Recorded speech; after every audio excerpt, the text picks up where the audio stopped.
Good evening. We bring you the latest in the world of sports. I'm Diego Dorio. And we bring you the conversations you want to hear from your favorite icons and athletes. I'm Billy Capistrano. In tonight's Game Plan,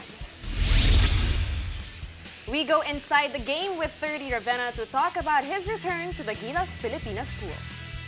Then we'll break down our very own Gilas Pilipinas chances in the FIBA World Cup Asian Qualifiers against India and New Zealand. And we'll dish out some hot takes from the upcoming 2022 Premier Volleyball League Open Conference. Buckle up, sports fans. Let's get in the game.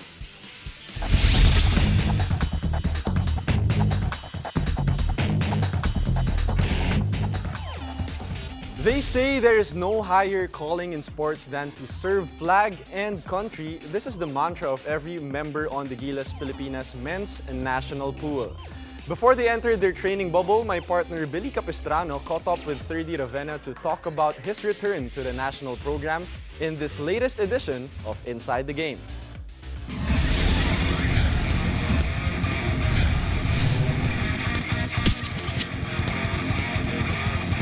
Now tonight on Inside the Game, we have Thirdy Ravena. Thirdy, welcome back to the Gilas Pilipinas pool, and of course, welcome back to the game. Thank you so much for having me, Billy. It's definitely nice to be back. So before anything else, what were your thoughts and your initial reaction when you got called up for the opportunity to represent the country again? Very, very excited.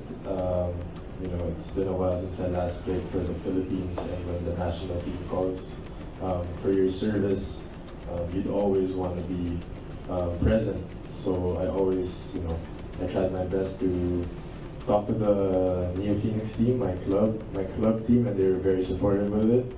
So now, I'm just happy to be back, happy to get to see a lot of familiar faces, and hopefully very excited also to win games, hopefully in the window.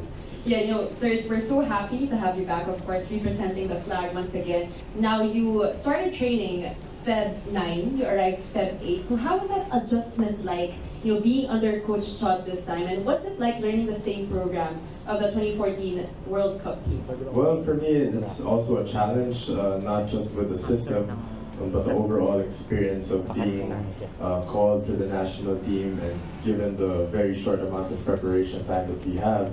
And all of those things included, like a new head coach, new teammates.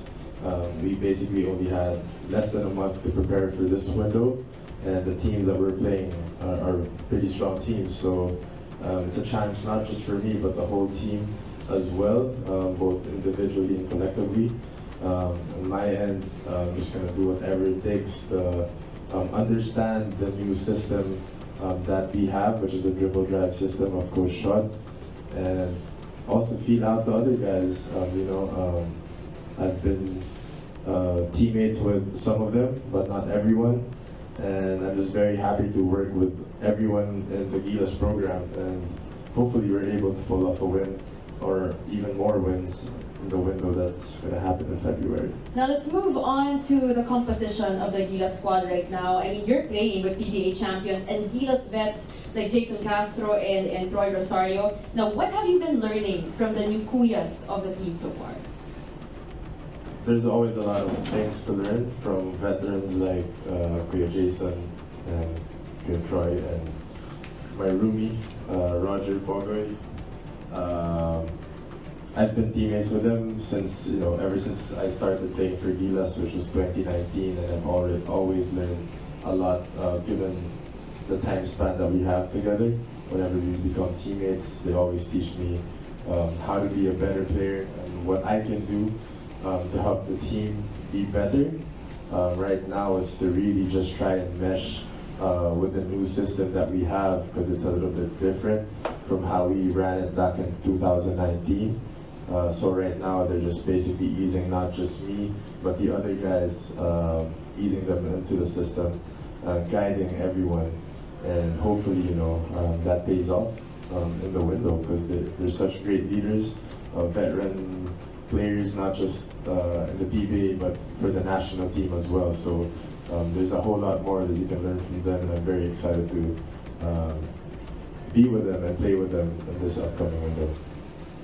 Now, a while ago, you mentioned, Thirdy, that you were playing with a lot of familiar faces to you. To name a few, we got Dwight Ramos, of course, Juan Gomez Leano, and Ange Kwame. Now, was it easier, or is it easier to get back into the groove of things dahil sila-sila pa rin yung kasama mo?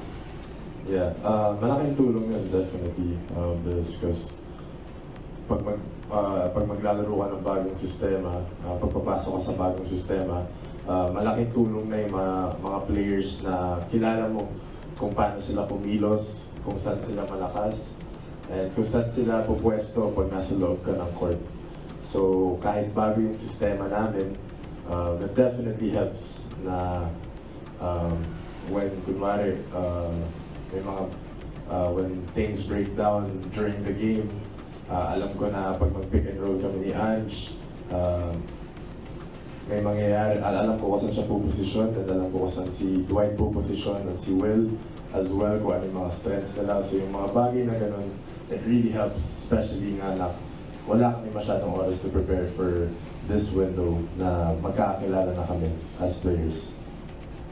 Well, nabanggit mo nga, Thirds, na hindi maging madali to the Gilas team, given that it's such a limited time frame that you get to, practice with everybody all together. And syempre, late na rin nag-practice yung mga veterans of the team like Troy Rosario and Jason Castro. Now, what is the team's mindset, again, with that limited time of being with each other and really making or creating that chemistry within the team? Well, I guess for me, it's really more on just trying to focus on our goal, which is to really just get a win and really just fight, kahit na hindi masyado madami yung time na meron kami to prepare. Ang importante kung ano yung nasa loob namin, kung ano yung intention namin, kung bakit kami maglalaro, dahil gusto namin maglaro para sa bayan. So for us, tulad nga, time and time again, it's always about puso. Ibibigay namin lahat. It may not be perfect. It might not be as well ran as people might expect. But at the end of the game, at the end of the day, when we're on the court, ibigay pa rin namin lahat ng mga kaya namin para hopefully to get an edge on our opponents. And when that buzzer sounds, sana, we end up scoring more than the opponent and getting that win para sa bayan as well. So, very happy with that, and I'm very excited to be playing in this particular window as well. Now, Thirdy, what a journey it has been for you representing the flag and also playing in Japan. Now, what is your message to all the Filipino fans, not even Filipino fans, but basketball fans in general, who are so excited to watch you and Gilas play? And why don't you invite them to the big dome? To all of the basketball fans who've been supporting not just me, but the teams I played for, Ateneo, Phoenix, and of course, Gilas Pilipinas. Supportahan niyo po kami for this window. It's going to be a tough window for us, so we didn't have as much time as we wanted. But nevertheless, we're not going to use it as an excuse. We're going to play our hearts out, and hopefully all of you guys get to watch live. And lahat po ito ginagawa namin di para sa amin, kundi para sa inyo po, para sa bayan. So, supportahan niyo po kami ngayong window na to. And yeah, laban Pilipinas. Well, thank you so much, Thirds. We are so, so proud of you and the whole team. And thank you so much for joining us. I'm Milika Pescan.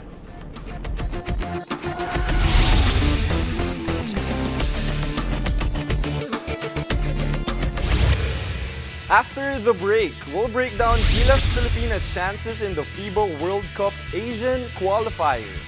Stay tuned, you're watching the game.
Welcome back to the game. I'm Diego Dario.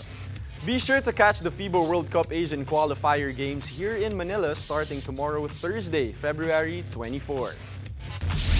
You can watch the games on One Sports and One Sports Plus, or why not catch it live in Araneta. Tickets are now available via ticketnet.com.ph or call 8911-5555. Lower box tickets are at 500 pesos while upper box tickets cost 200 pesos. And since we're talking about Gilas, it's time for us to break down their chances in the FIBA World Cup Asian Qualifiers. And right here, joining us for our discussion is FIBA Asia Regional Office Writer TK Kulsumboon. TK, welcome to the game. Hi, TK. Hello everybody. Hello Jacob. Hello Billy. Hello. All right, TK. So before we go on to the matchups, let's talk about the roster of this Gilas Pilipinas and specifically their TNT core. As we all know, Coach Chot Reyes is back in the international scene, and he brought some of the TNT players, his PBA team, here into the Gilas program. Yeah, well, as Thirdy was talking about earlier about coming into this kind of new Gilas program, I think that's not entirely accurate, as most of these players actually have experience here playing with the Gilas program. I mean, even Kelly Williams, he played at the FIBA Asia Cup 2007, 2011. Robert Bolick played in the World Cup 2019. So, I mean, yeah, we can say that this is a new program. Some of the players are getting their first chance to play with each other. But I think just being able to have the experience of already playing with Gilas prior to this, I think that's a connection that should make the players adjust to each other a whole lot easier.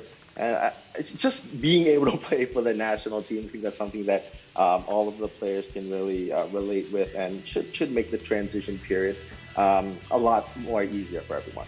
Absolutely, TK. Now, alongside the TNT core and some of the PBA players, we also have a lot of young talent in this team. A while ago, we saw Thirdy Ravena. We also have Ange Kwame, Juan Gomez Ileano, even Dwight Ramos is in the team. Now, what do you think is their immediate impact to this Gilas squad, and what can we expect from them in the upcoming games? Well, yeah, those young players you mentioned, Thirdy, Dwight, Juan Gomez Ileano, I think these players have already proved themselves throughout the Asia Cup qualifiers from the past 2 years that they really can impact at a high level, at the international level. They've had their experiences there, playing in the Clark City bubble, playing in Indonesia. I think they have plenty of experience. I think they can even be considered as veterans in the national team level already. And yeah, despite their age, despite not actually playing that much, I think the fact that they were able to play at the Asia Cup qualifiers up to this point should really help them a lot to play against the veterans like Pokoy and the other vets. Well, we talked about the veterans and the young guys. How do you think the chemistry will come into play here as they're gonna play with short preparation, but we're all excited to see the Gilas Pilipinas go up against the international teams.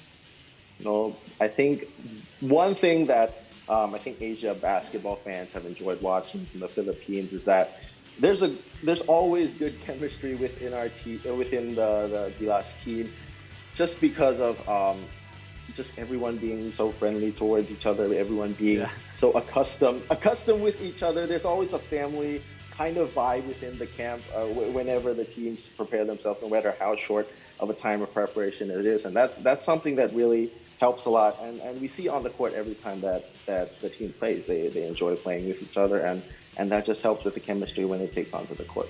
Definitely. It's just like a brotherhood in the Gilas team. Now, TK, let's move on. We're done talking about the composition of the squad. Let's move on to their opponents. Can you give us a quick preview of how you see them matching up against India and New Zealand? Let's start with India first. Okay, starting with India. If you look at the world rankings, of course, India ranks way down there at 80 compared to the Philippines at 33. But India, they've been up and coming. They've been trying to revamp their roster, bringing in a new coach and bringing in a lot of young players. They have the youngest average roster in this group at 23 years old. They have 2 18-year-olds and 7 players aged not over 21 years old.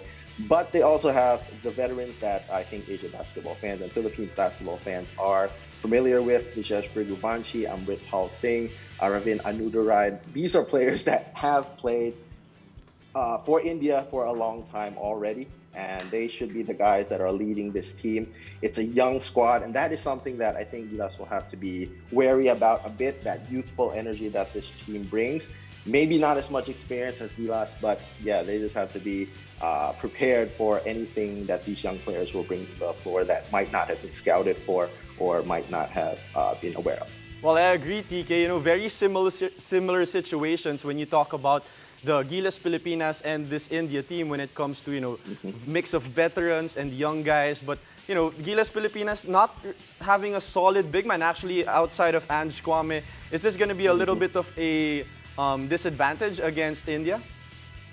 Well, yeah, you probably have some experience there as well. India, they have a really big lineup, and Amrit Paul Singh, he's a really skilled big man.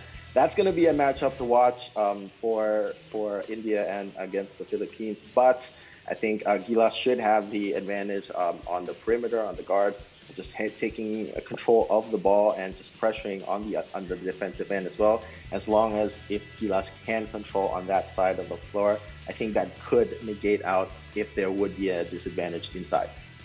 All right, TK, now moving on to New Zealand. I actually talked to a couple of Gilas players and they're very excited for this game in particular. I mean, New Zealand is ranked 27th in the world, if I'm not mistaken. So how do we match up, or how does Gilas match up against this team? Well, one thing that I think all of the teams in this group in the Manila bubble have in common is that they're in a transition period as well.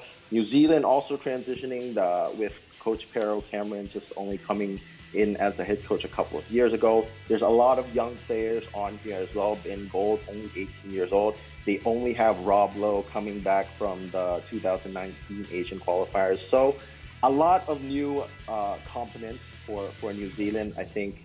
But we always know that New Zealand, they have the talent, they have the quality, despite what they've been saying that there's a short time of preparation on their end as well. They're a physical team, and that's something that Gilas will have to match up on their end, whether it's Ange Kwame or Thirdy Ravena even on the wing.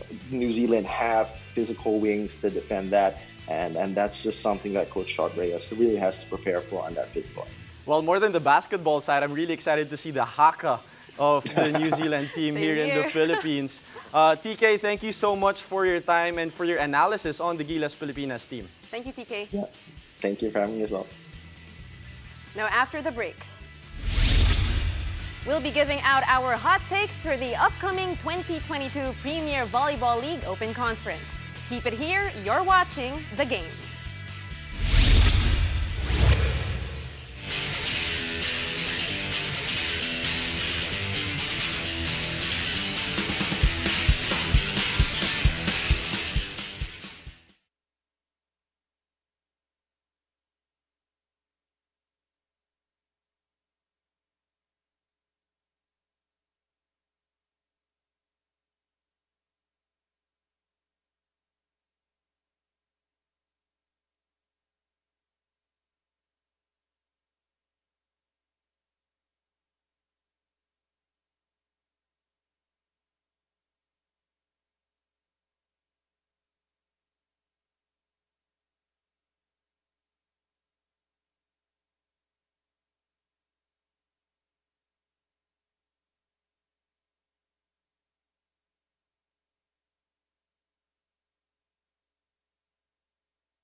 You're watching The Game.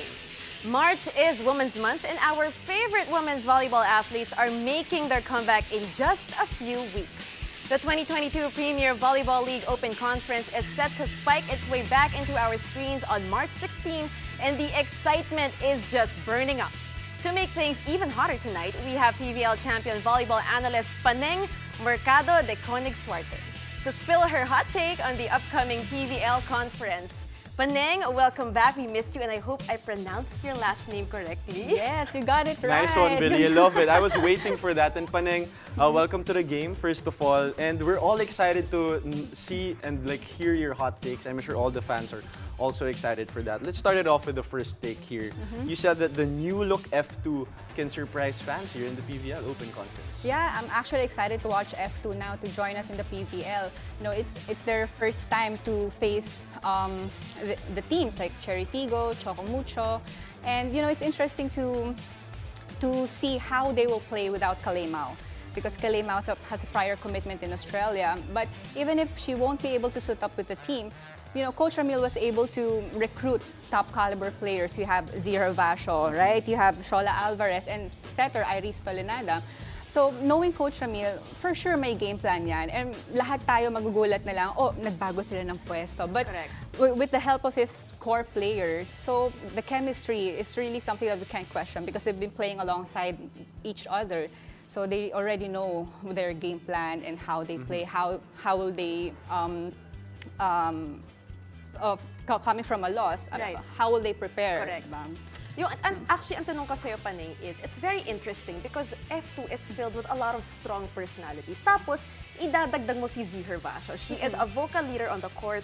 She's very tenacious on the court as well. But you also have the likes of Abby Maranyo. So how do you think they're going to gel together? And how do you think Z, in particular, will be able to fit under Coach Ramil's system? You know, if you watch F2, you'll really see that all of them are leaders. Right. Diba? Parang hindi sila na waiting for someone to step up. Everyone's stepping up. Na sabay-sabay silang magkiklik. So with the help of Z, you know, another leader in the court, right? Yeah. Walang magka-clash dyan because everyone really helps one another to play and to win the games. And I'm sure that's what they want to do, all just to win games, even with all the talent that they have, right? But let's move on to your second hot take. You said that Pool A will feature tough matchups. That's right, because in Pool A, we have the reigning champions, the Cherry Tigo crossovers. And then you have a tall team of Chocomucho Flying Titans, and also this Signal HD Spikers, the Black Mamba Army, and also F2. So, sa Pool A, there will only be 4 teams who will make it to the quarterfinals. So talagang magbabakbakan sila. And big games ito because, yun na nga, top players, top teams. So we really don't know what will happen. And pagdating sa Pool B naman, you have the Creamline Cool Smashers, the Petrogas, and the PLDT High Speed Hitters, and Bali Pure Purest Water Defenders. So quarterfinals, medyo magiging magulo yung standings, but that's really something that we need to watch out for. Now, is there any matchup here in Pool A that you're very excited to see? If you can name just one. I'm excited to watch F2 and Cherry Tigo. Kasi, the defending champs. Yeah, both has championship experience, right? Yeah. And Jaja, I think Jaja won't be able to make it for this conference because she's playing in Japan. But they also have two players who are playing overseas. There's Maylin Paat and Dindin Manabat. But you know, if you look at F2, yun na nga, ang dami na nilang experience sa championship quality of playing. So this is something na parang exciting na mapanood and who will win sa game na yun. Okay, so for the third hot take, let's move on to a next team that you want to talk about. PLDT will be a dark horse. Why do you say so, Paneng? Yes, because you know, they have, for this conference, ang daming player movements. And sa PLDT, ang dami na na-recruit na key players. You know, Mika Reyes is there, Del Palomata, Jovi Prado. Kat Arado even is the top libero, Kat Arado. And not just that, not just the players, they have a new coaching staff. You know, head coach, Coach George Pascua. So with all of these movements, and talagang alam mo, pinalakas nila yung team. So there's really something na, you get this vibe that they have this, they are determined to have a podium finish and maybe make it to the finals and win the championship for the first time for PLDT, right? And we'll move on to the fourth hot take, Paneng. You said that Petrogas has to step up to still enter the semis here in the PVL. Not PLDT, diba, may mga player movement sila and a coaching staff. Also Petrogas, they have a new head coach, Coach Jerry Yee. But they were also able to recruit key players. You have Isa Maizo Pontillas and MJ Phillips, also with Bang Pineda and Nicole Tiamzon. So these players are, we know that they are good wing spikers, right? And they really contribute a lot of points to their previous teams. So yung chemistry na lang, yung kailangan nating makita, how short of a time na preparation na magkakakilalan sila and then maging maayos yung performance na sa upcoming tournament. Definitely. I feel like a lot of fans are excited for Petrogas kasi ang daming high-profile players in this team. You have Myla Pablo, Gretchen Soltones, you even have Isa Maisa Pontillas, the legend is there, right? So how to, to see them work as a team is something that a lot of people really, really want to see, Diego. And I think we have our last hot take. And for the last hot take, well, the pool system adds a lot of spice to the competition. You said that, Paneng. Why do you think so? Before kasi ano lang, 'di ba? Round robin lang yung mga teams. Very simple lang before. Now it's a little bit more complicated. Yeah, because there's 9 teams competing for this conference, right? Like what I mentioned a while ago. For Pool A, there are 5 teams competing. But there will only be 4 teams to be who will be included into quarterfinals. So whoever has the lowest standing in that pool, sila yung hindi na makakasama sa quarters. But pag yung makapasok naman, ang lalakas sa mga makakalaban mo. You have the cream line who is they weren't able to recruit or include new players in their lineup, but ang dami na nilang mga championship na pinagdaanan na sila yung magkakasama. So they really know their gameplay na, 'di ba? So yung mga magkakatapat sa quarters and sa semis, that's something na hindi natin alam na baka mag-iiwasan pa sila ng standing to be able to be on the top, right? So it's exciting to see. Very exciting. March 16, we will start now. Yep, and I'm sure all the fans also are excited. I'm excited. Billy's excited. So, Paneng, thank you so much for your time. Thank you. And we'll see you in the PVL coverage real soon. Thank you. Thank you. Now, meanwhile, competition is starting to fire up on the first day of the second MVP Foundation Badminton Cup. In men's singles, 10 players were divided into groups A and B. Obaob and Velasco top Group A, while Pedrosa and Alvo lead Group B, all with 2 wins. In men's doubles, the tandem of Villabrille and Padis kicked things off with 2 wins in the group of 5.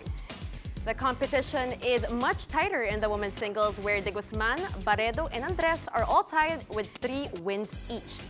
Meantime, in women's doubles, 8 players rotate in 2 groups of 4. Pomar and Alvarez scored early wins. They have 3 points each in Group 1, while Albo and Inalayo also have 3 each in Group 2. Now, the competition continues tomorrow and concludes with the semis and finals happening on Friday, February 25. Thank you so much for joining us. I'm Billy Capistrana. Catch us weeknights here on One News, One Sports, and One Sports Plus. I'm Diego Dario, and this has been The Game.